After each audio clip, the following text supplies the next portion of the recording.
నమస్తే అందరికీ.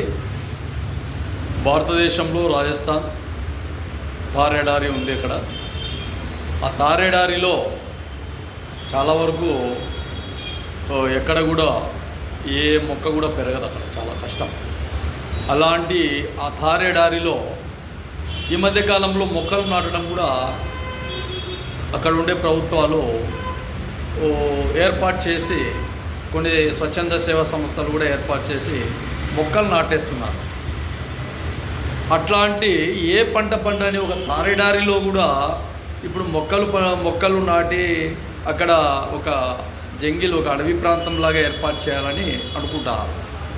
మరి అలాంటి విధానాల్లో ఒక వ్యక్తి, ఒక మనిషి నిర్లక్ష్య వైఖరిగా ఉండడం వల్ల ప్రయోజనం ఏంటి?